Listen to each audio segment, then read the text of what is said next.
I guess I'm a queen because I'm the ruler of my own life and I take the decisions from heart and I don't let myself influence from society, culture or whatever else. My empire, I would say it's becoming a creative individual and professional that works in projects related to arts, but always trying to have an educational goal and raising awareness with those projects.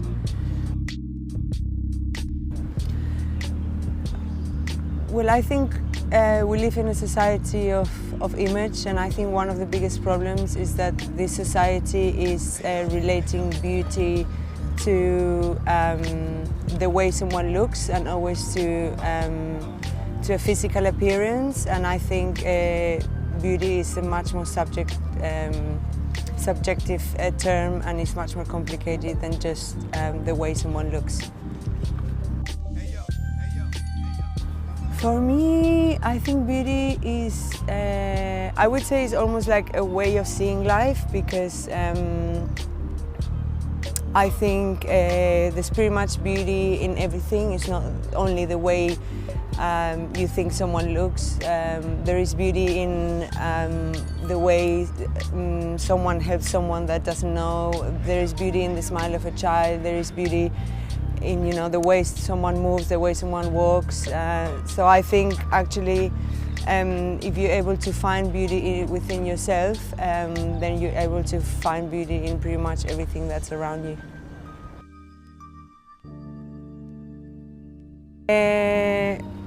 Well, I think that the traditional way of conceiving society, well, the traditional way of like seeing families is something that is that we're completely over and done with it.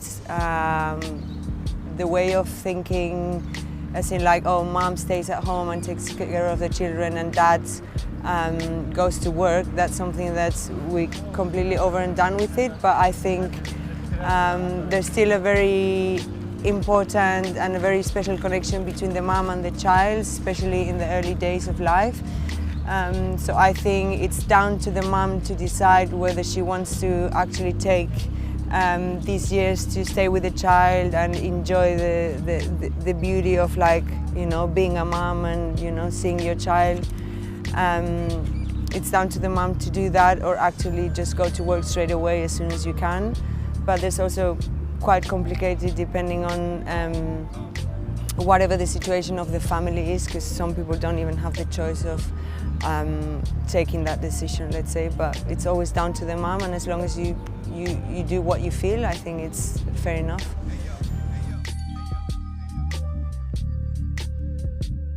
I think it feels good. It feels good to be a female in general, so I don't see why it doesn't feel good to be a female in my career. I don't think in the arts and fashion industry there is, I've never felt that being a female has given me less opportunities than, you know, for being a man. So I've always felt good, and I've always felt that I could perform in a normal way.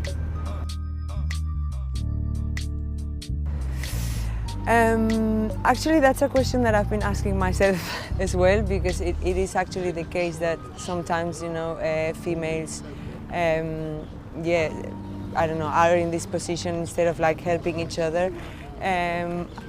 Basically, from my experience, I think there's like two situations where that happens. Like, either you see a female that has some kind of skills that you don't have, and then you kind of feel less confident about it, and then instead of trying to learn from that person, you kind of reject that person because you kind of feel envy, or, you know, feel less confident about that. And also sometimes I think it happens, and I've had the case as well with some friends, when two females are very strong, have very strong character and very strong temperament, you kind of have this attitude of like being a part of the person instead of trying to empowering each other. But I think once you mature a little bit and you understand where all this comes from, and you're able to drop everything, actually those persons are the ones that actually are more similar to you, and then I think you can do great things together.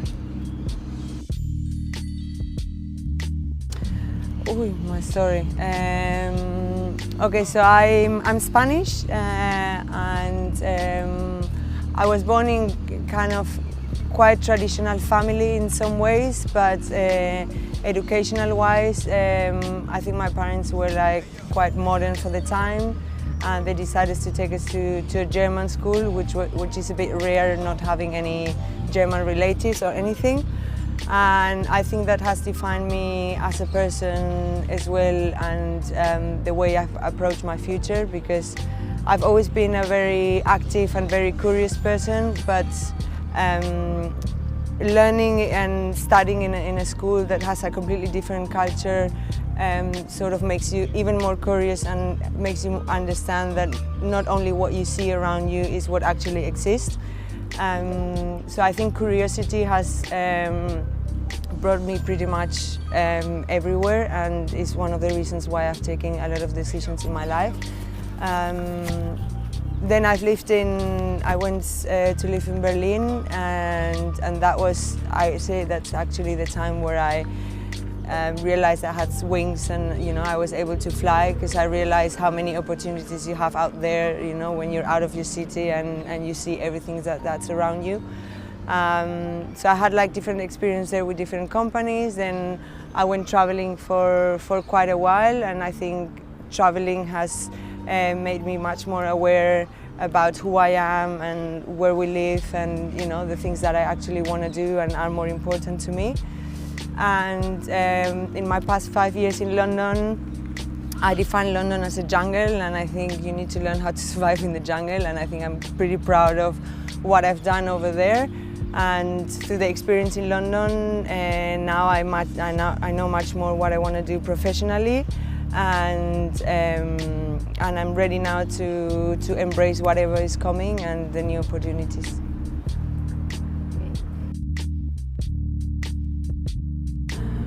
Okay, I think I would say maybe party less and study more. I would also say get to know yourself better before you take some decisions, and yeah, that's pretty much it.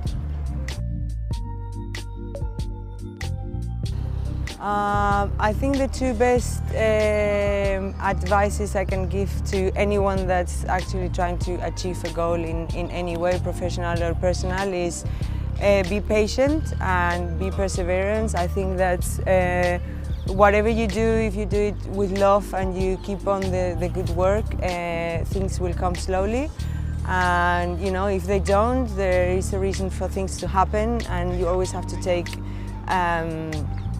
whatever comes as a lesson. And I think there's no bad decisions. There's always lessons to learn from the experience.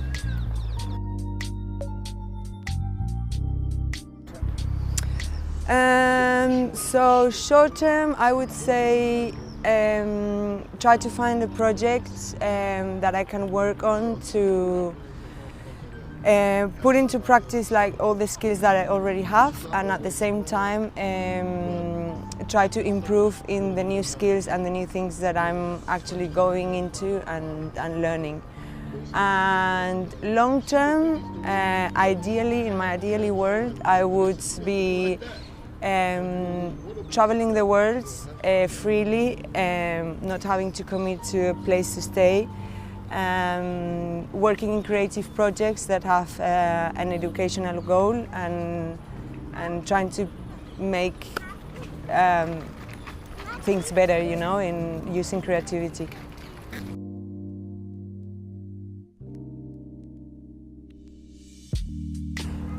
No, actually, I don't think name labeling will ever stop. I mean, I think we all have prejudice towards people, like sometimes even if you don't want to. Most of the time they come from the subconscious and you're not even doing or thinking that on purpose. But I really think that that's ever going to stop. Like, I actually see around me that there's a lot of people just, I don't know, kind of like judging every time and all the time, like everyone around them. So I think name labeling will always be there.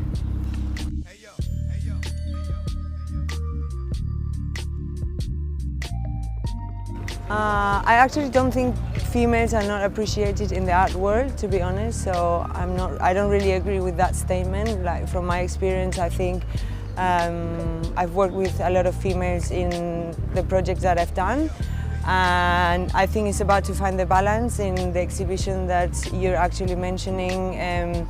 We Are What We Eat. It has been a project that I've done with a male friend, and I think there's actually a pretty good balance between, you know, what a female and what a male can bring into a project. So I don't actually think that, you know, females are not, you know, appreciated in the art world.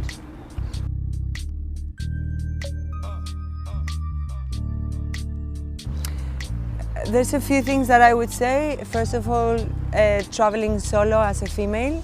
I've heard it like so many times, and I actually think as a woman, you know, you need to be aware of, you know, what things can happen to you, and, you know, you need to take care of yourself, obviously, but you need to take care of yourselves here and anywhere you go. So I don't think you should stop yourselves from having like such an amazing experience as it is, you know, traveling solo, which is really rewarding and a very intimate and personal experience within yourself and within the rest of the world. And the other thing I would say, like being in the 30s and being a single woman, I would say the question comes up quite often, as in like, oh, why are you single? You don't want to have a family, and, you know, things like that. Which, you know, I've been born in a traditional family, and I'm really grateful for that. And my parents are still, you know, married after 45 years. But I don't feel I have to, you know, carry on with that pattern. Obviously, if it comes and, you know, life brings me a man and a family, it would be always welcome. But if it doesn't, to be honest, I have like a really long list of things to do until I'm at least 80, so I'd be fine.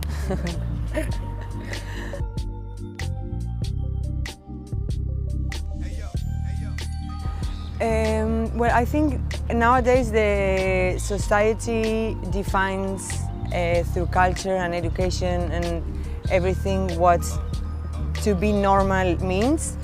And I think whenever you're gonna do something that makes you be out of that box or out of the way, like whatever normal means, people are just scared, and I think people are scared to be judged. That's the reason why most of the time people don't ask questions and don't put themselves out there for them not to be judged. I think I've seen that in school, like since we were a child, like people were scared to ask questions because, you know, they wanted to feel the teacher that, you know, they were fine with whatever the opinion they had and so on. So I think pretty much is for their, you know, for the fear of being judged. Which is not always wrong, but if it's something that you feel that you don't have to do, you really have to touch it. I think it would be quite interesting, ladies, to know if you've ever had any personal experience where, either in work or personal environment, where you felt that being a woman has either giving you some advantage or you have felt that it has lowered you down in some way. Yeah. Yeah.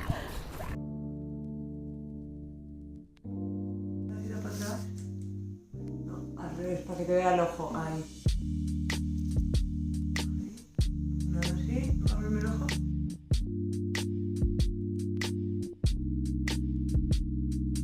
3. Stay.